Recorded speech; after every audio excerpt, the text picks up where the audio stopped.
लोकतंत्र में जनता मालिक है। अगर हमारा मालिक हमारे साथ रहेगा तो चुनाव लड़ना तय है और जीतना तय है। बिल्कुल बिल्कुल। टोला मोहल्ला से अच्छा, बच्चियों को 80 और 85% नंबर आया है। ये देन माननीय मुख्यमंत्री जी का है। आज देख लीजिए, आपको जो है बड़हारा में जो है लोगों में एक आक्रोश है, जो जनप्रतिनिधि है उनके अगेंस्ट में आक्रोश है, बाढ़ को लेके और कई समस्याओं को लेके। आज मुख्यमंत्री जी का स्टूडेंट क्रेडिट कार्ड जो योजना है, उससे लाखों की संख्या में बिहार और बिहार से बाहर बच्चे इंजीनियर बन रहे हैं और जूनियर इंजीनियर बन रहे हैं। ये माननीय मुख्यमंत्री जी का देन तो है। कर्ज माफी भी उसमें भोजपुर जिला नहीं, शाहबाद जिला में जो है ना संख्या बढ़ेगी और इस बार संख्या बढ़ के आएगी। इस बार संख्या बढ़ेगी, आपको भरोसा है? बिल्कुल भरोसा है। शाहबाद कॉन्क्लेव 2025 में आप तमाम दर्शकों का स्वागत है। बातचीत का सिलसिला हम आगे बढ़ाते हैं और हमारे साथ शाहबाद के लाल, पूर्व विधान पार्षद, जेडीयू के वरिष्ठ नेता रणविजय सिंह जी मौजूद हैं। रणविजय सिंह से हम बात करेंगे शाहबाद के विकास, शाहबाद की समस्या और उसके समाधान के बारे में चर्चा करेंगे और विस्तार से जानेंगे कि आखिर शाहबाद की जो समस्या है उसका समाधान क्या है। खास करके जो आगामी विधानसभा चुनाव है उसमें उनका क्या आगे की रणनीति है, तमाम विषयों पर चर्चा करेंगे। तो हमारे साथ रणविजय सिंह जी हैं, आपका बहुत बहुत स्वागत है हमारे इस खास कार्यक्रम में आए। बिहार झारखंड में हमको बुलाने के लिए बहुत बहुत धन्यवाद। और यहाँ पर आप इस योग्य समझे कि शाहबाद जिला के बारे में आपसे दो बात कर सकूं, इसके लिए हम आपका आभार प्रकट करते हैं। बिल्कुल, शाहबाद की हम लोग चर्चा करने बैठे हैं और शाहबाद में गरीबी, बेरोजगारी, कई समस्याएं हैं। जिस क्षेत्र में आप तैयारी कर रहे हैं वहाँ की भी कई समस्या है, तो उसके समाधान की दिशा में क्या कुछ किया जा सकता है आने वाले समय में? देखिए, समस्या जो है ना, बिल्कुल, वो एक रिलेटिव वर्ड है जी, रिलेटिव शब्द है। तो अपना अपना देखने का नजरिया है। विगत 10 साल में शाहबाद जिला में समस्या कम हुआ है। अच्छा, समस्या बढ़ा नहीं है। तो हो सकता है अलग अलग नजरिया हो। तो जहाँ डेवलपमेंट होगा, जहाँ विकास होगा, समस्या तो खैर रहेगा ही रहेगा। लेकिन अब रही बात है, शाहबाद जिला जो पहले हुआ करता था उसमें अभी के 4-5 जिले हुआ करते थे जी। आरा हो गया, बक्सर हो गया, रोहतास हो गया, कैमूर हो गया। सो ये पूरा जो बेल्ट था, मोहनिया से लेके और ये बीटा, ये पूरा शाहबाद जिला हुआ करता था जी। तो इसमें कई विधानसभा हैं, कई जिला है। तो अगर हम लोग विशेष कोई आपका ये रहेगा कि क्या समस्या है क्या नहीं है, अगर पूछेंगे तो उस पर ज़्यादा हम आपको बिल्कुल। हम लोग बड़हारा की चर्चा कर रहे हैं, चूंकि बड़हारा में आप लंबे समय से काम कर रहे हैं, तैयारी कर रहे हैं, लोगों से मिल रहे हैं, आप उस क्षेत्र के लोग हैं। तो आखिर उस क्षेत्र में कौन सी ऐसी समस्या है जिसके तत्काल समाधान की जरूरत है? देखिए, बड़हारा में जो सबसे बड़ी समस्या, वो समस्या बाढ़ की है जी। बाढ़ की समस्या बड़हारा में, क्योंकि बाढ़ आना एक प्राकृतिक आपदा है। बिल्कुल, बाढ़ को आप रोक नहीं सकते, प्राकृतिक आपदा को आप रोक नहीं सकते हैं। आज पूरे देश में बाढ़ की आपदा को लोग झेल रहे हैं। पंजाब हो गया, आपको हिमाचल हो गया, आपको जो है उत्तराखंड हो गया। लेकिन बड़हारा में एक बहुत बड़ी बात है कि छोटे से कम बारिश में ही जी, बाढ़ की स्थिति उत्पन्न हो जाना, ये बड़हारा के लिए बहुत बड़ी समस्या है। अगर हम बात करें बड़हारा में, तो थोड़ी ही बारिश में जी, बारिश जब शुरू होता है और बारिश का जल, गंगा का जल स्तर थोड़ा बढ़ता है, तो बड़हारा में बाढ़ की स्थिति उत्पन्न हो जाती है। कई ऐसे जो पंचायत हैं जो जलमग्न हो जाते हैं। अच्छा, रोड से आवागमन टूट जाता है। तो इसका कहीं न कहीं कारण जो है ये लगातार बनता रहा है। नथमल टोला एक जगह है, अच्छा, वहाँ पर 2 बांध के बीच में एक गैप है। वो लास्ट 15-20 साल से वही स्थिति है। वो क्यों नहीं बन पाया, क्या हुआ, ये आज भी एक प्रश्नवाचक चिन्ह है। अच्छा, क्योंकि ये हमारे जो विधायक हैं वो लगातार 15-20 साल से हैं यहाँ पे। ये हमारा भी एक प्रश्न है कि ऐसा क्यों नहीं हो पाया, वो यहाँ 15-20 साल से रहे भी, है ना। तो ये एक बहुत बड़ी समस्या है यहाँ पे। तो क्या नीतीश कुमार की सरकार उस दिशा में कोई काम नहीं कर पाई वहां पे, उस खास करके उस बड़हारा क्षेत्र में? देखिए, किसी भी विधानसभा में, किसी भी जिले में जी सरकार जो है, सरकार का अंग होता है विधायक, बिल्कुल। सरकार का अंग होता है मंत्री, सरकार का आंख कान मुंह होता है विधायक और मंत्री। तो अपनी बातों को सरकार तक ले जाना, जी अपने मुखिया तक ले जाना, वहां अपनी समस्याओं को बताना और उसके बाद वहां से समस्याओं का समाधान करना, ये एक विधायक का दायित्व बनता है। ये अगर और यहाँ के मंत्री के, यहाँ के सांसदों का दायित्व बनता है। तो कहीं ना कहीं सरकार को इसमें आप नहीं बोल सकते हैं। जी जो विधायक यहाँ पर हैं, जो प्रतिनिधि किए, वो उनका कर्तव्य बनता था, उनकी भूमिका बनती थी इस समस्याओं को दूर करना। तो वहां तो विधायक भारतीय जनता पार्टी के, उस क्षेत्र के विधायक तो आपकी सहयोगी पार्टी बीजेपी से ही है। अब क्या कारण रहा? इस बार तो हम लास्ट टाइम भी बड़हारा बार में हम घूम रहे थे जी, इस बार भी घूम रहे थे। लोग जो है, उनसे लोगों ने पूछा भी, बट उनका कुछ स्पष्ट जवाब नहीं आया। तो कहीं ना कहीं उनकी ये चूक है जो 15-20 साल में इस समस्याओं को दूर नहीं कर सके। तब तो ऐसे में तो क्षेत्र के लोगों की नाराजगी भी स्थानीय विधायक को लेकर बिल्कुल है भी। आज देख लीजिए, आपको जो है बड़हारा में जो है लोगों में एक आक्रोश है, जो जनप्रतिनिधि है उनके अगेंस्ट में आक्रोश है, बाढ़ को लेके और कई समस्याओं को लेके। तो खैर, ये जो एक सब्जेक्ट है, इसको सब लोग समझ भी रहे हैं, जनता भी जान रही है। चुनाव आने वाला है, जनता देख भी रही है, जनता फैसला भी करेगी।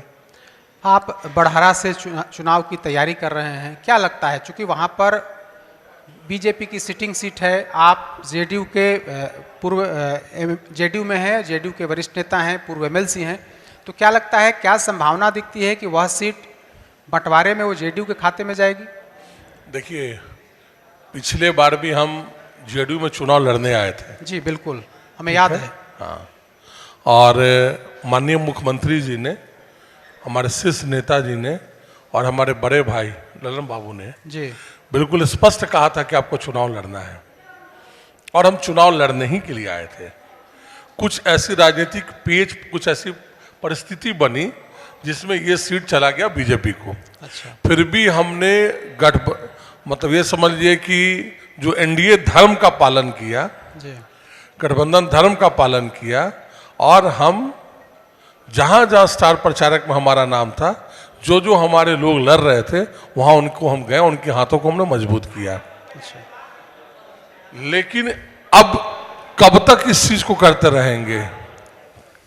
तो इस बार हमको पूर्ण विश्वास है, हम स्वस्थ हैं कि हमारे जो शीर्ष नेता माननीय मुख्यमंत्री जी जो है, वो लगे हुए हैं कि बड़हारा जेडीयू में आ जाए।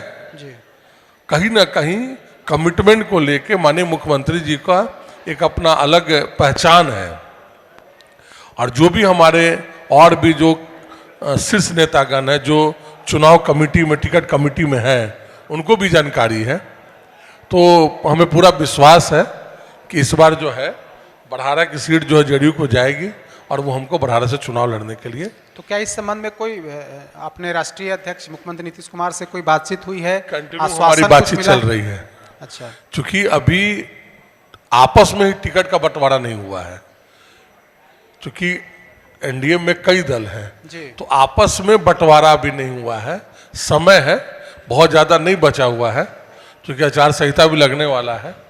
तो हमको उम्मीद है कि बहुत जल्द जो है, लेकिन चूंकि पिछले बार हमने इंतजार किया है, और लोकतंत्र में जनता मालिक होती है, अगर जो मालिक, जो हमारा लोकतंत्र का जो ओरिजिनल मालिक है, वो हमारे साथ रहेगा, तो चुनाव लड़ना हमारा तय है। मतलब टिकट नहीं, जेडीयू से नहीं भी मिलता है, फिर भी चुनाव लड़ने को तैयार हैं? हम ये बात नहीं कहें जी। हमने कहा कि टिकट हमको मिलेगा, इसका पूर्ण विश्वास है। अच्छा। लेकिन लोकतंत्र में जनता मालिक है, अगर हमारा मालिक हमारे साथ रहेगा तो चुनाव लड़ना तय है और जीतना तय है। बिल्कुल बिल्कुल, एक तरह से आप ऐलान कर रहे हैं आज इस मंच से कि चुनाव लड़ना बड़हरा से तय है, चाहे टिकट मिले जेडीयू से या नहीं मिले। देखिए, हम एनडीए के सिपाही हैं जी। और कहीं ना कहीं जो चूंकि जनता बदलाव चाहती है, अच्छा, अगर जनता बदलाव नहीं चाहती तो हम ये बात नहीं बोलते। तो जनता बदलाव चाहती है, बड़हारा बदलाव खोज रहा है, जनता मालिक है, चुनाव लड़ना तय है। बिल्कुल चुनाव लड़ना तय। आप तो क्षेत्र में जा रहे हैं, निचले स्तर तक जा रहे हैं, क्या संभावना दिखती, क्या जनता का मिजाज क्या कहता है, न सिर्फ बड़हरा बल्कि शाहाबाद के अन्य इलाकों में क्या स्थिति है? देखिए, कहीं ना कहीं लोगों में आज जो डेवलपमेंट हो रहा है जी। उसको लेके ऐसा नहीं है, लोग जो है सरकार से खुश भी है, बहुत सारा डेवलपमेंट हुआ है। डेवलपमेंट की बात अगर करेंगे तो समय कम हो जाएगा। जी। आज हम लोग का एक छोटा सा कार्यक्रम चला, एक नारी सशक्तिकरण का, और कई लोग यहाँ पे जो भी लोग होंगे जानते भी होंगे। उस कार्यक्रम में हमने उन बच्चियों को, ये पहला कार्यक्रम था शाहाबाद जिला का नहीं पूरे बिहार में, हमने उन बच्चियों को चिन्हित किया जो सरकारी स्कूल से पढ़कर 75% से नंबर ऊपर जिनका आया था, उन बच्चियों को उनके गांव घर जाके अच्छा। हम जो एक छोटा सा टैबलेट दे रहे हैं ताकि उनको पढ़ने में सुविधा मिले। उन बच्चियों के द्वारा उन माताओं को सम्मानित करवा रहे हैं जी। ताकि उस जो ग्रामीण परिवेश में उन माताओं और बच्चियों को देख के और भी माताएं और बच्चियां का मनोबल बढ़े और वो अपने बच्चियों को पढ़ने के लिए बोले। लगभग जब ये लिस्ट बना तो आप ये जान के आपको आश्चर्य होगा कि छोटे छोटे टोला मोहल्ला से अच्छा। बच्चियों को 80 और 85% नंबर आया है। ये देन माननीय मुख्यमंत्री जी का है, अच्छा। जिन्होंने 5 साल 10 साल पहले ये जो साइकिल योजना और ये योजना के तहत बच्चियों में ये प्रेरणा डाली, उसका ये रिजल्ट दिख रहा है कि आज बड़हारा में लगभग 250-300 बच्चियों को 75% से ऊपर नंबर आ चुका है। अच्छा। ये बहुत बड़ी बात है। सरकार इससे बड़ा डेवलपमेंट क्या चाहिए? बिल्कुल। बच्ची शिक्षित हो रही है। एक माननीय मुख्यमंत्री जी का एक ये मिशन रहा है बच्चियों को पढ़ाने के लिए। उन्होंने पोशाक योजना, साइकिल योजना, है ना। दूसरी बात, पहले इंजीनियरिंग करना, डिप्लोमा इंजीनियरिंग करना, कोई भी टेक्निकल फील्ड में जाना, कई ऐसे बच्चे होते थे जो आर्थिक रूप से कमजोर होते थे बट मेधावी छात्र छात्राएं होती थी, वो पैसे के कमी के कारण अपनी पढ़ाई नहीं कर पाते थे। जी।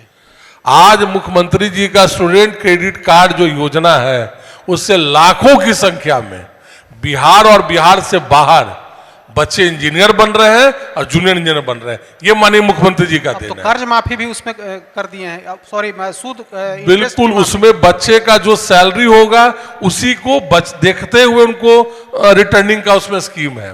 आप बच्चों पर प्रेशर नहीं दे सकते हैं। बच्चों का स्टूडेंट के जो लोन है वो आप रोक नहीं सकते हैं। तो इतनी बड़ी सुविधा देना, ये जो है डेवलपमेंट, इससे बड़ी डेवलपमेंट की बात क्या हो सकती है? लेकिन इतनी डेवलप, बाकी और जो चीज है, यहाँ आप भी बिहार से जुड़े हुए हैं, क्या परिस्थितियां पहले थी और अब क्या है, छुपा नहीं है। तो कहीं ना कहीं डेवलपमेंट है लोगों में।